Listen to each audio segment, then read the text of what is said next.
Je pense qu'il y a eu deux choses. L'entame de match nous a mis forcément en grande difficulté. On n'est pas bien rentré dans le match et Reims en a profité. Je trouve qu'après ce deuxième but, on est plutôt bien revenu.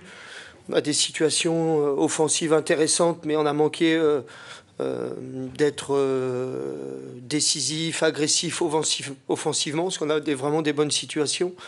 Et puis la deuxième mi-temps, même si on part avec des bonnes intentions, je trouve que on n'a été pas au niveau, tant que sur le plan engagement, sur le plan technique, défensif, offensif. C'était presque une deuxième mi-temps, on n'a pas été au niveau. Et quand vous êtes déjà mené 2-0, c'est difficile.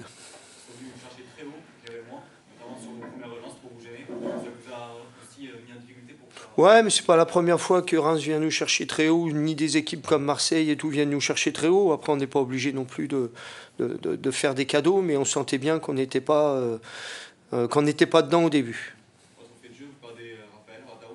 Ouais. Non, non, un problème de cuisse, mais on essaiera de passer les examens pour évaluer le grade. Comment vous expliquez la fébrilité que semble avoir un peu vos défenseurs dans la relance?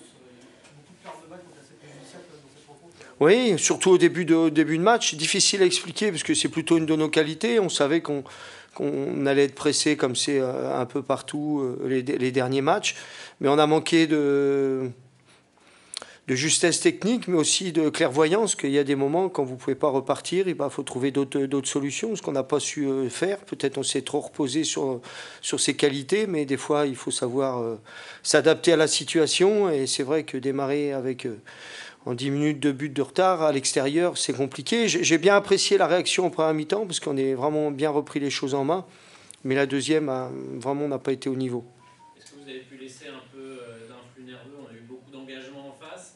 Et pas forcément en deuxième mi-temps, mais en première mi-temps, on a senti pas mal de nervosité, d'agacement, peut-être frustré aussi parce que... Ouais, parce que le premier but, il y a faute sur Anto et comme je disais, il y a Philippe Montagnier sur le banc de Toulouse et puis on se demande s'il n'y a pas Gilbert Montagnier à la VAR. Petite faute qui le déséquilibre, a agacé un peu tout le monde. Il y a eu des petites fautes comme ça, mais on ne peut pas se cacher derrière ça sur ce match-là. Reims mérite amplement sa victoire. Est-ce qu'il y a eu quand même la tête un petit peu quand même à ce qui va arriver mercredi, à ce match Non, je pense pas. Sincèrement, on n'en a pas parlé. On était vraiment focus. On pouvait atteindre le top 10. Il faut croire que le top 10 est peut-être... pour l'instant, pas pour nous, mais enfin, c'était une belle occasion qu'on avait, mais qu'on n'a pas du tout saisie.